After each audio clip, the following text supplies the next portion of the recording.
This is Success in Excess, where elite founders, lawyers, and clinic owners engineer success through strategy, scale, and systems. Powered by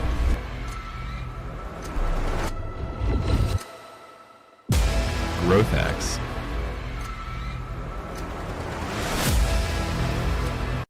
Welcome back to Success in Excess, the show where ambition meets excellence, where we're meeting with Mr. Christopher Nudo today of NTegrity Law, who specializes in estate law, probates, mergers and acquisitions, and real estate.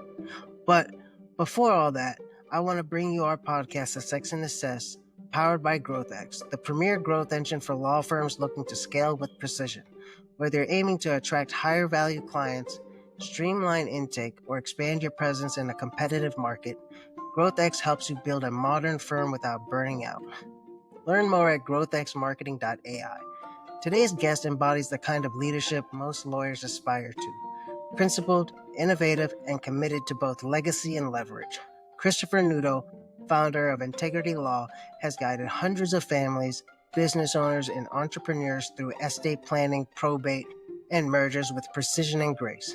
With a strong foundation in Christian faith, his firm has grown over 5,000% in just 10 years, now averaging 360 estate plans per year, 30 probates annually, 120 real estate transactions, and anywhere between 12 to 18 mergers and acquisition transactions every single year.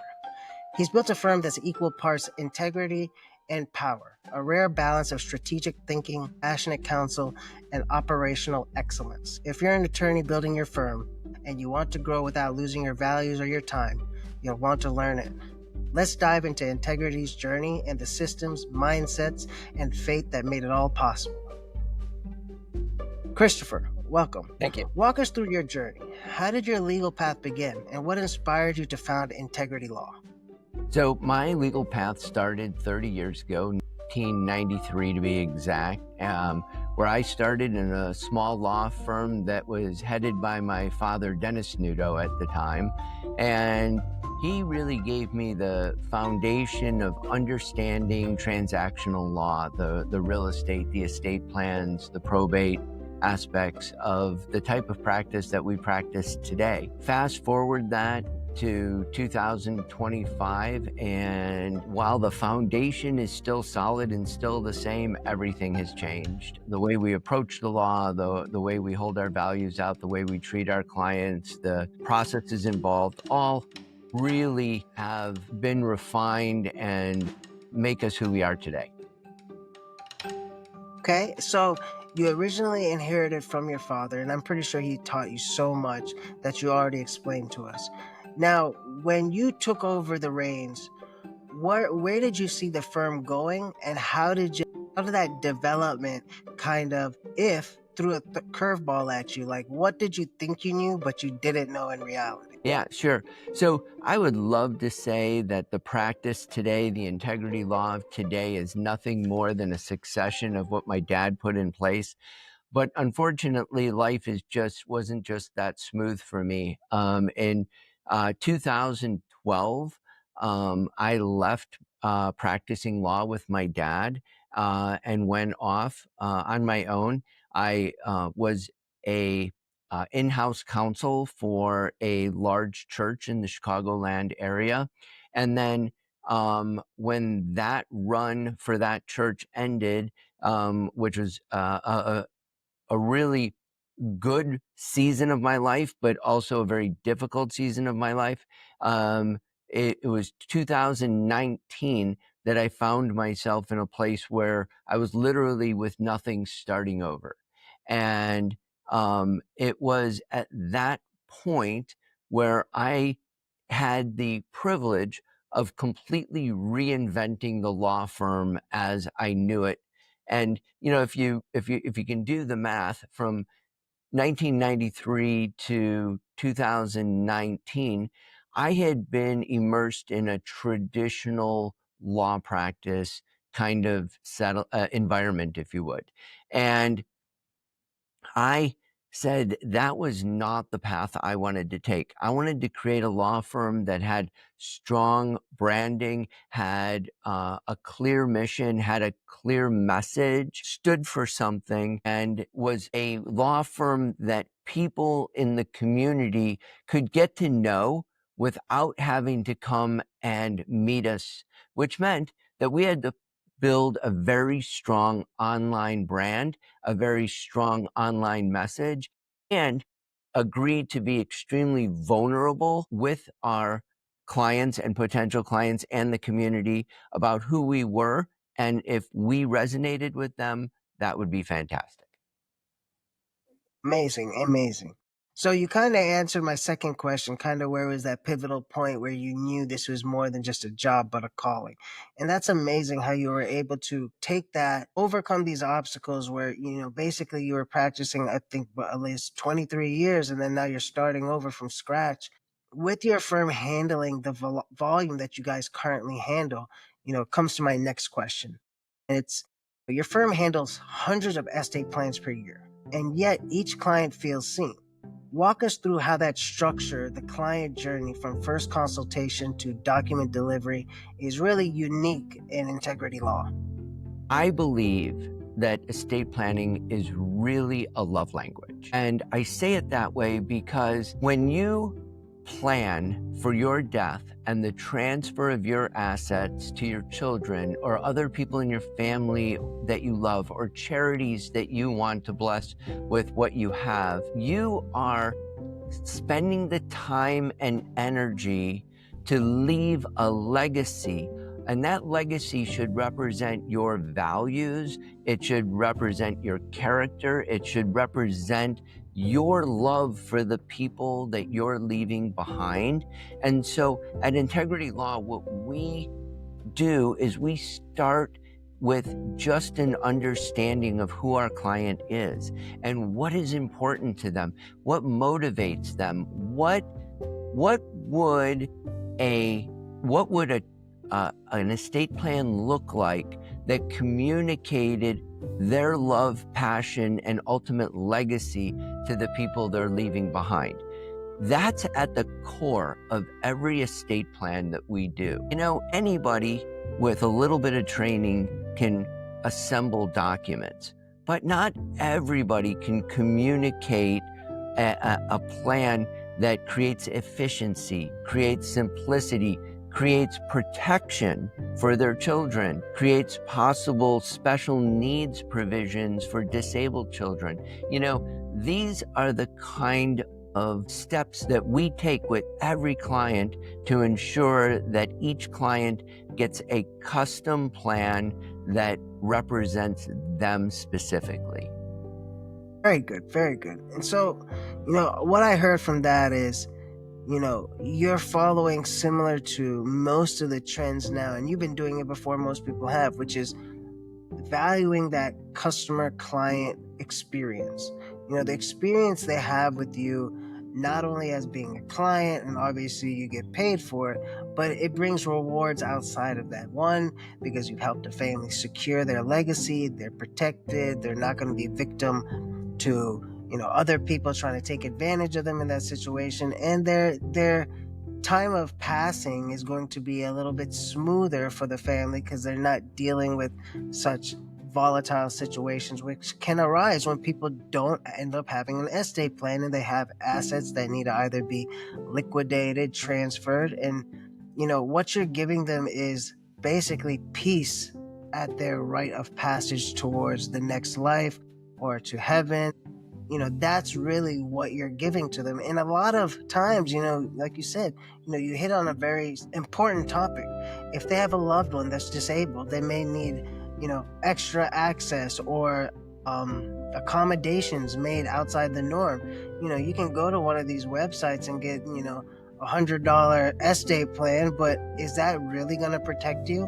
Is it really going to bring the value that you're looking for what you've put together in your lifetime? No, and that's why people come to someone like you, an expert in the field that's not only, an expert analytically, but you have a strong sense and understanding of where this goes beyond the tangible, the intangible, the family dynamics, the love that's resonated from working a lifetime and making sure that, even though you're not going to be here, your loved ones are still taken care of. You're still providing for them in some way. It's a beautiful job that you're doing as well, because it's a necessity nowadays. You have strong principles. You have a very strong client experience that allows them to really resonate with you and feel you on a more, depth.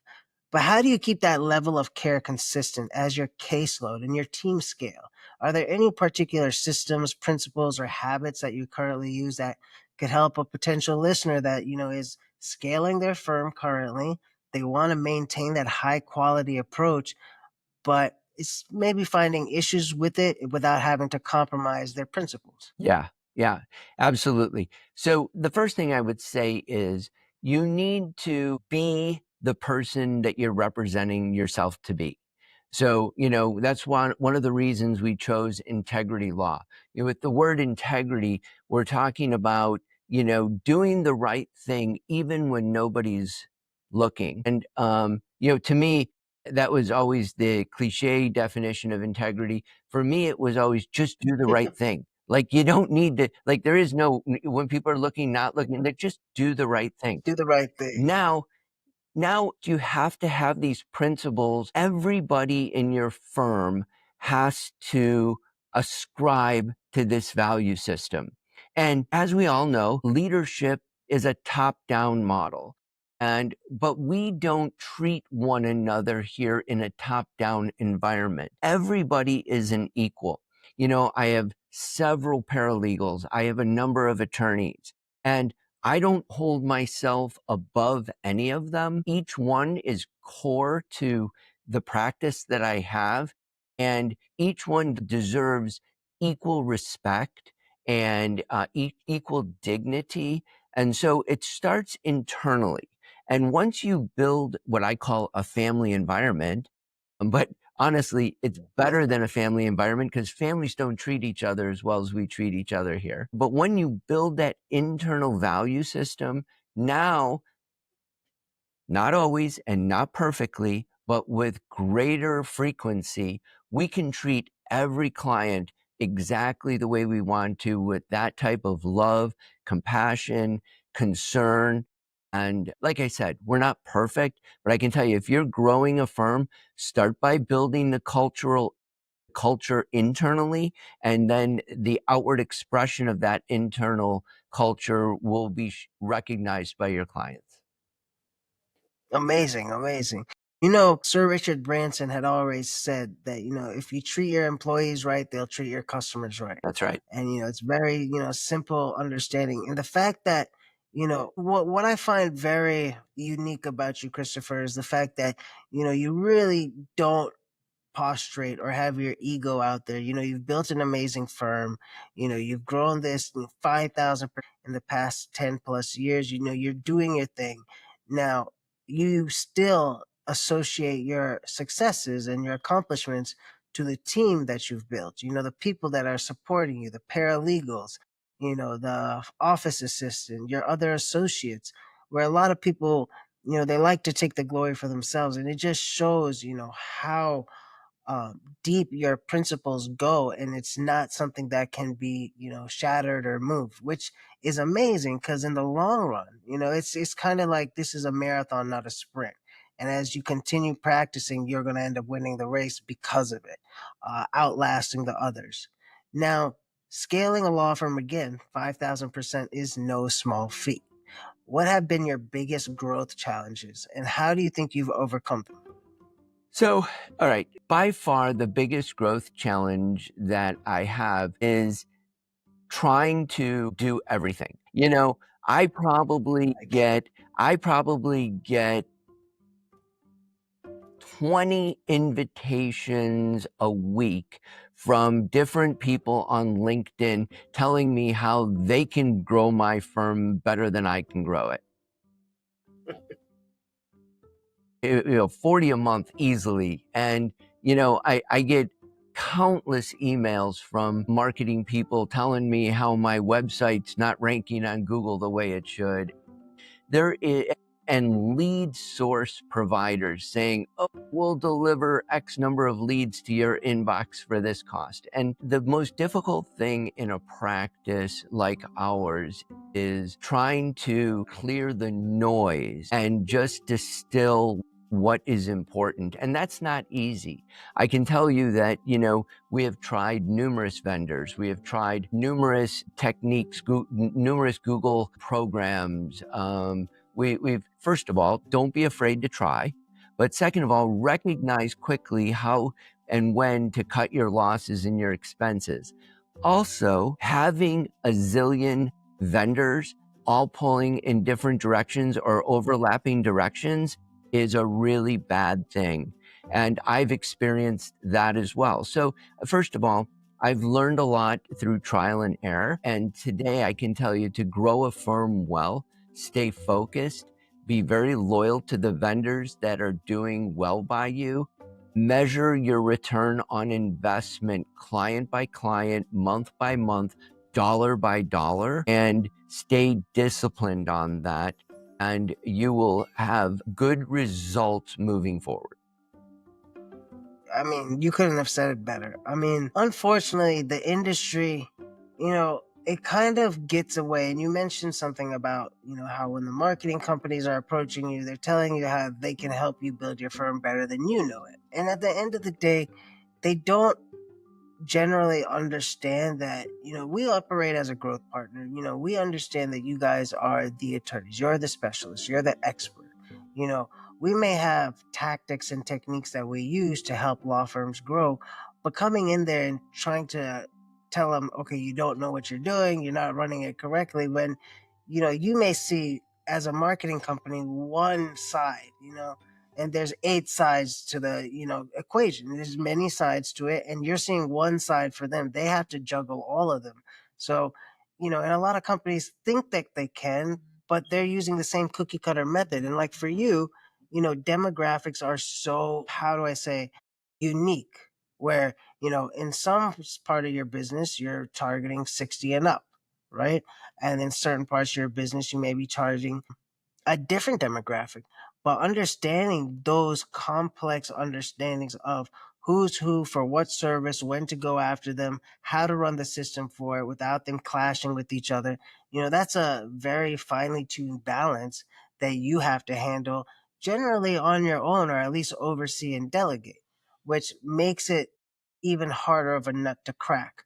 But to help you alleviate these issues, what current tools, automations, where CRMs are you currently using that you would say is helping your firm, that's easy to use, and if somebody needed something of that sort, they would get your recommendation for? Sure, thanks. So CRMs for the small law firm, I can tell you that, and I can say this because I don't sell any of them. There's not a great one out there. If I can be candid, that's just a fact. They all have their pluses and minuses. Everything from Clio to Practice Panther to Leap to My Case. I mean, I could go on and on and on. I think I've demoed every single one of them. And I find flaws with each and every one of them. Currently, we're using My Case. It's owned by a company called Affinipay. They do a reasonably good job. Not perfect. They're in a cloud-based environment. They offer a client portal. They have an accounting side to it, but it still needs to grow in its reporting side and its accounting side, and it still has growth pains it needs to go through. For the solo practitioner, it's probably fine, but we're a firm of 5 lawyers, and even at 5, which is super small, it could be better. We came off of Clio, and Clio is an incredibly strong CRM platform, but we didn't like the fact that Clio Manage, which is their lead management and generation side of the CRM, is separate and apart from the Clio Manage side. That was a distraction for our firm.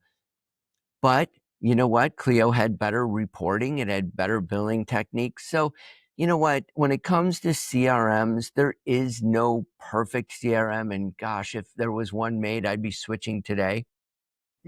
But that's kind of I would say, my summary on what we're using for client management systems. We are a wealth counsel partner right now, which is it's the network in which we generate our estate plans. And they're very, very good, kind of, tested in the marketplace. But I'm also learning that there are a number of really reputable competitors out there to Wealth Counsel that now we're looking into, just to ensure that we are servicing our clients the best with the best possible tools out there. Very good. Very Wealth Counsel, as well as Clio Grow in my case. So realistically, legal marketing is tough. Yes. Especially in saturated fields like estate planning. What strategies have really helped you cut through the noise, really focus on what matters, what doesn't matter, and kind of come out ahead when you have 50 different firms attacking the same person saying, I can do your estate, I can do your estate. What makes you really stand out amongst this crowd? Yeah, it's our vulnerability by far. It's telling our story in a way that potential clients or anybody in the public can go to our website, click on our videos. Each one of our lawyers has a personal testimony video out there. When it goes into everything from what are our hobbies, what's our marriage life like, who am I as a person, not a lawyer? Because at the end of the day, people relate to people. I put my pants on the same way all men put on their pants. And so when somebody comes and sits with me, I need them to be able to relate person to person. And so the way we hold ourselves out to the public helps us cut through the noise, makes us different than the guy across the street, the guy down the block, the guy in the next town, because we put ourselves out there first for you to learn about us. If you like what you see about us, then you'll come to us. Further, and I hope every firm does this because it is so important, get reviews from your clients. I don't buy a product without first looking at does it have a 5-star? Does it have a 4-star? Does it have a 3-star rating? And how many 5-star versus how many 1-star ratings? And more importantly, what are the people saying about the attorney that they met with? And so, I won't buy a simple thing like a car battery without knowing the reviews on it. I hope that the public wouldn't hire a lawyer who's going to plan their legacy without knowing what others have to say about it. You'd be surprised. You'd be surprised how many attorneys, if I could, and this is just my suggestion, if I could tell an attorney that's running a firm as a solo practitioner, what's the one thing you can do? And let's say it costs no money. Let's say your budget is tight. You just started your firm. You barely have an office and a laptop, but you're going in there. You're gonna hustle. Every single client you do work with, get a review. I don't care if you think it's kind of being aggressive or pushing. Get a review. If they say no, that's fine. But make sure you're accountable and say, okay, I finished the case with this individual. I'm going to send him my review link. I'm going to ask him for a review in person. Simple as that. And that is going to be one of your highest return on investments and also your lowest actual investment, because all it takes is sweat equity. You've already done the work. The client's already happy. Now you just got to slide over a client review and say, hey, this helps me help other people. I'd appreciate it. Give a review. If you did a good job by them, there's no reason for them not to take 30 seconds to type something up. It's also a learning experience because you know what? We're not perfect. I'd like to tell you that, I resonate at the highest level with every client, but that's not the case. Some clients like me more than others. And this gives the client the ability, the platform in which to really express their expression of how they really felt with working with us. And I appreciate the authenticity that comes from that. Yeah, absolutely. I mean, it keeps everything kind of raw. Well, so we have that. We talked about reviews. What's one marketing tactic you can say that you've tried in your firm and that just didn't work out? So Facebook ads. Yeah. Yeah. So Facebook ads, I threw what, in my opinion, was a ridiculous amount of money at the design of Facebook ads, developing a funnel and, using all the marketing techniques, doing A/B testing and doing it over several months and spending more money than I care to admit, and it really was not worth it. Now, in the end, my ad dollars did break even. I stuck with it long enough where my ad dollars broke even, but I never recouped the money in the design and implementation of it. And so, it could have been the firm that did the Facebook marketing, or it just maybe what I'm doing just doesn't translate well at Facebook, but that's the one area where I have not been able to convert. I will say, in my experience, it's kind of funny that a firm kind of suggested. So, I've worked with law firms from intellectual property all the way down to, recovering funds from, class action lawsuits. I even have a client now that she does only Title IX, getting colleges accredited, right? As schools accredited. Now, dealing with all of them, you see, it's not as simple as criminal defense and personal injury or even immigration, where you can run a Facebook ad and you're going to target the middle class demographic that makes up the large matter of population. When you're running an estate firm, right, you're dealing with estates, you're dealing with trusts, you're dealing with wills, probate, or even mergers and acquisitions. It's very rare that you see somebody going to the guy on Facebook to say, hey, can you help me with my M&A deal? Or can you help me figure out what my life plan is for my legacy? But Google is always the best one because that's where people that are making an informed decision go, where they can look at reviews, they're going to look at different directories. If they're going to look the person up, they're going to see his Google business profile, his website, how many stars he has. They really don't care if he's running a Facebook ad because that's it's kind of mistaken. You will target a large demographic of people. Let's say if we're targeting estate for Facebook ads, you'll target a large population for 60 and up, but you won't target a population that generally has the assets in place for the need for an asset or an estate lawyer, right? At that point, it's kind of like you're targeting people that, just generally on the demographic, they're not $1 million more in net worth and assets. So they're not really looking for an estate attorney. Well, and, So I think that could be the issue. in addition to that, I think you're 100% right in everything you said. I would just add to that and say that often the person that's on Facebook, that's scrolling through everything and seeing your ads, may not be the decision maker in the family.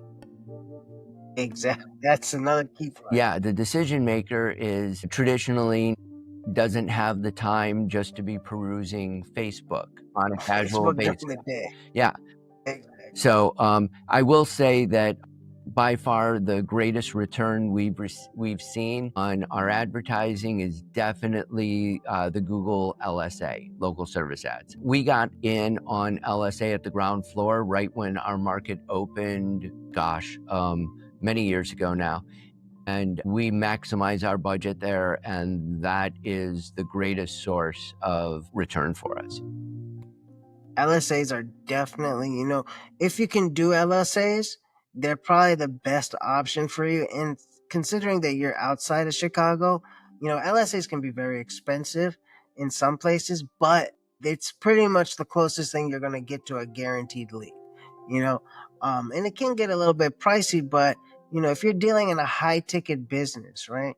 If you have to spend, let's say, $100 or $150 a lead, and let's say for every 10 you turn into a client, and that each client's averaging, let's say, 5-6 grand plus, if not more, then, it's worth it at the end of the day. LSAs are an amazing tool, especially if you combine LSAs with Google ads and a keyword placement. And if you do it correctly, you can leverage. See, the important thing is if somebody's doing a geo mapping of your website and where your actual positioning is SEO wise, you can position your LSAs and kind of fill out a blocker system. So if I know, let's say we have 10 pages, 10 different front homepage, 10 different first pages on Google. One's for estate lawyer in Rolling Meadows, estate lawyer Chicago, estate lawyer Egan, estate lawyer, let's say Chicago, right? Well, one of them holds your Yep, you're LSA. 100% right. Next one, you go to Google Ads, and now you've covered that whole market. So on all 10, if anybody pops up, you're going to pop up on all 10 of those actual inquiries. And now you're kind of covered it very evenly. Yeah, and with Chicago being as massive as it is, we work on geofencing every month. We're adding like 4 new communities every month, and we've been doing this for 2 years. And with Chicago and its metro area being so large, we're probably only halfway mapped at this point. Oh, Chicago's a huge, and that's smart that you guys are running like a segmented plan like that. These are the things that to our listeners they need to understand. But the way Christopher is operating his firm, he's actually running it like it's a blueprint system where if he's doing 4 every month, every other month, and continue to grow it out, that's where you get that exponential rate of return. Where when people are asked, let's say there's a pond with algae on it and it grows, it doubles itself in a day. Well, after a month, if the whole pond is halfway full, how much does it have, the next day? Now, most people don't understand that exponential theory. They're going to be like, well, it'll take another month. No, in reality, it'll take another day because it's doubling itself in a day. And that's where, in this aspect, you see the real snowball effect with your results, because you might do 4, neighborhoods every single month. You look at it from 12 months from now, it's snowballed into such a big area where you're literally popping up in every single neighborhood within a 20-mile radius, because that's the exponential effect. Let's say, you're on the front lines of estate planning, probate, and business law. What trends are you watching closely that involves the legal industry and how it's evolving? So in the legal industry, I'm finding that being part of a strong network on a national basis really will allow your brand to penetrate your local community. And so, most lawyers sit in their office in their city, and in their mind, the community that they're serving is wherever their mind reaches, but it's local. And in the legal community, so people today are everywhere. So what I mean by that is I might live in Chicago, but I might winter in Palm Springs, or I might have kids that are in New Mexico, or I might not have a home and I might travel in an RV. I see a lot of this. And Yeah. so people define their community very different. Community used to be the neighborhood you live in, but now community is really, it could be the people you go to church with. Community could be the people you play pickleball with. Community could be all of that. It's just not your neighborhood anymore.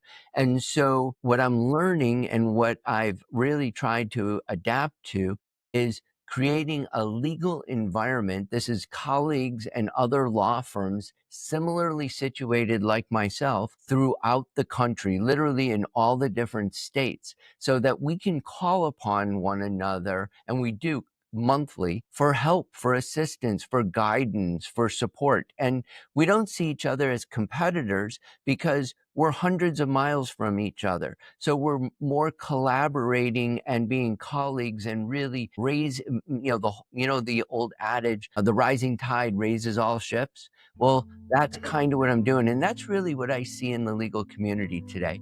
It's no more that just one law firm can just, unless you're a mega firm like a Jenner and Block or something.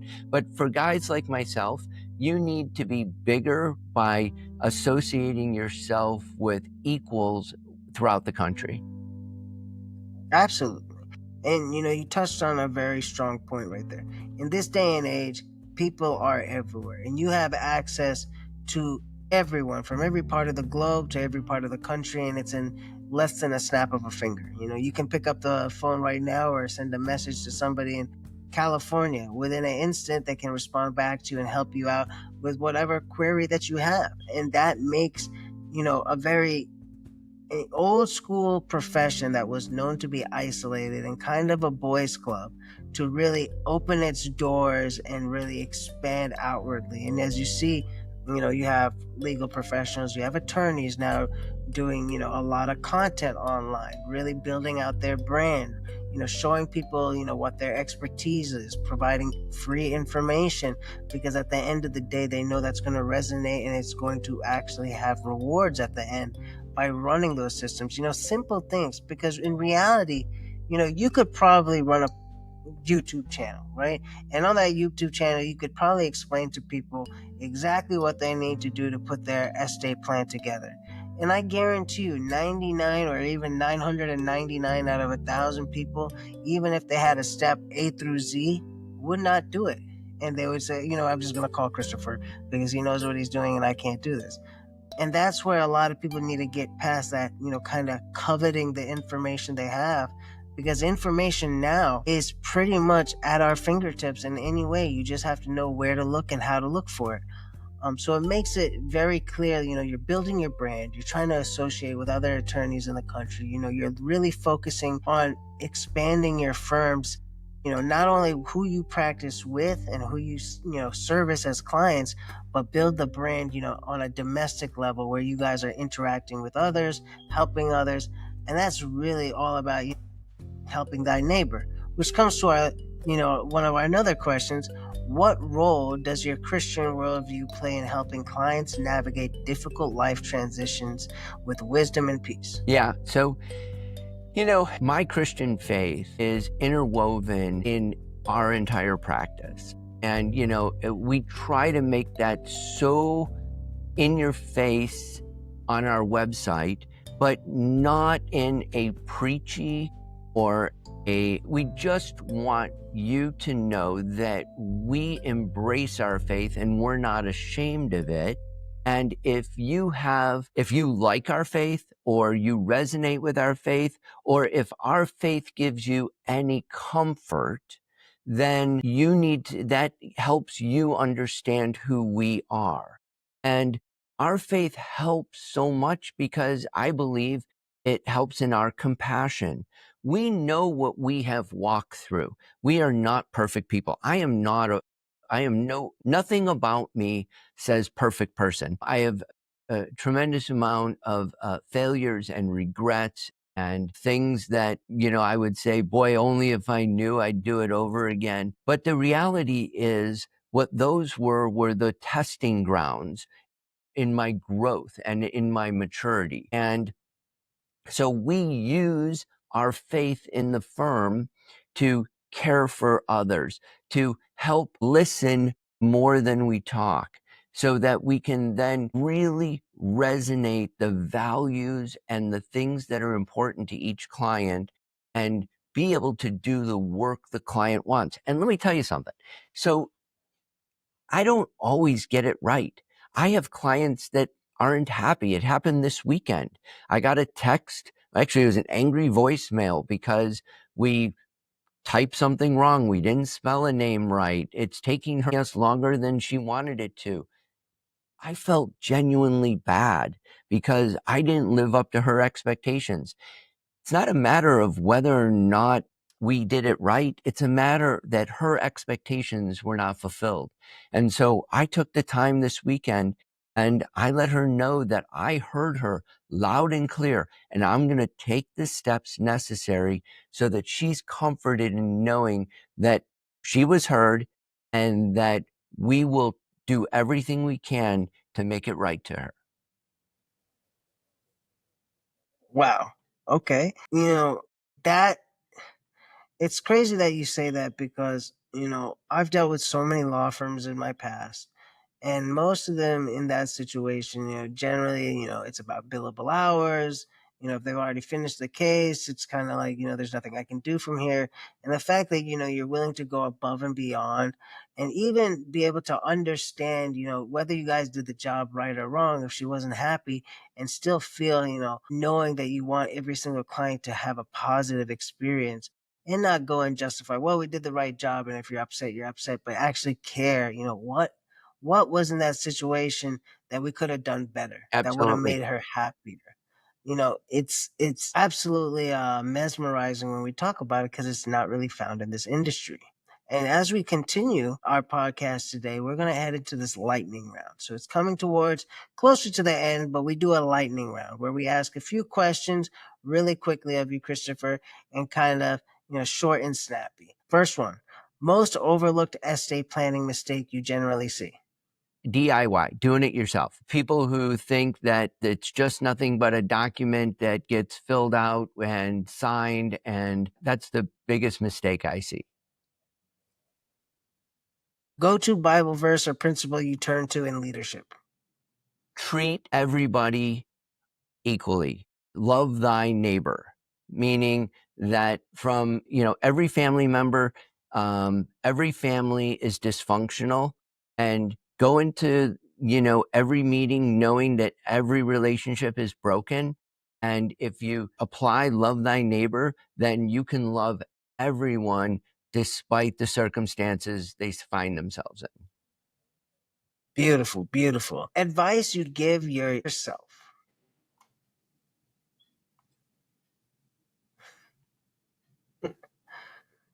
My younger self was a terribly arrogant, addictive type of person and was very destructive relationally. And so if I could go back, I'd be like, listen, you're not as cool as you think you are. And you need to step back and you need to learn from some of these older folks and not be so much about you. You need to show some moderation in life and not think that you're going to conquer the world by age 30. I tried, by the way, but you know what? I was humbled, and that's, if I could go back, that's what I'd tell my younger self. Awesome, awesome. Now, what is your favorite way to unwind after a high-stakes negotiation? I love to work out. So three things I really enjoy. I love to work out. So, get me on a bike, get me in a pool, get me on a pickleball court. I love ice cream. So, Nice. if you're going to take me out for a big old sundae and I'm going to heap it up and I'm going to make it much bigger because my eyes are bigger than my stomach, like, I'd love that. And Flavor. what flavor? Vanilla, believe it or not. Okay, But then I heap like everything on it. So you can pile it up with everything from bananas to whipped cream to nuts to hot fudge to, like, go crazy because I'll eat it. And then throw a cone on top of it. I'm in. Damn. Yeah, sorry. Yeah. See, that's part of that addictive personality. And then, you know what? Yeah, I really, really, really enjoy a fine meal. I value fine dining. And you know what? This is one of those areas where people criticize me because they're like, that's just a little too foo-foo, Chris, and I'm like, no. I love to go to a fine restaurant where a waiter or waitress is gonna allow me to consume their table for 2.5 hours, and I can just enjoy the experience and enjoy the good food. So, you know what? Those 3 things keep Chris happy. Well, I think anybody would enjoy those 3 things. Working out is amazing. I don't know who hates ice cream. And I can tell you, I love going to a very nice, fine restaurant. Personally, me, I could go for a very nice steak. That's one of my go-to meals. What's your go-to meal? Definitely steak. Like, I'm definitely a carnivore at heart. In Chicago here, we have amazing steak houses. After that, though, I'm Italian, so a fresh homemade pasta dish. Oh my gosh. Beautiful, beautiful. Well, Christopher, this was incredible. Your story is a powerful example of what's possible when excellence meets integrity. Where can listeners go to connect with you, learn more, or work with your firm? Our website, Our website is the portal right to us. It's NTegrityLaw.com. You can see our lovely sign here, NTegrityLaw.com. And there you can get our phone number to call us. You can text us. You can message us. You can email us. My goodness, like any form of communication. I'm not sure if it takes smoke signals or not, but it might. That's the best place to, number one, get to know us, and number two, contact us. Awesome. Amazing. Amazing. And to our listeners, it's today's episode's challenged or inspired you, share it with a colleague or leave a 5-star review. Let's keep growing this community of high-impact, purpose-driven leaders. Until next time, stay strategic, stay faithful, and keep building. Thank you, guys. Own your growth.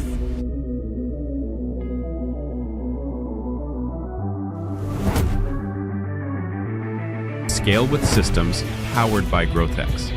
Subscribe to Success in Excess for those who lead with precision and scale with purpose.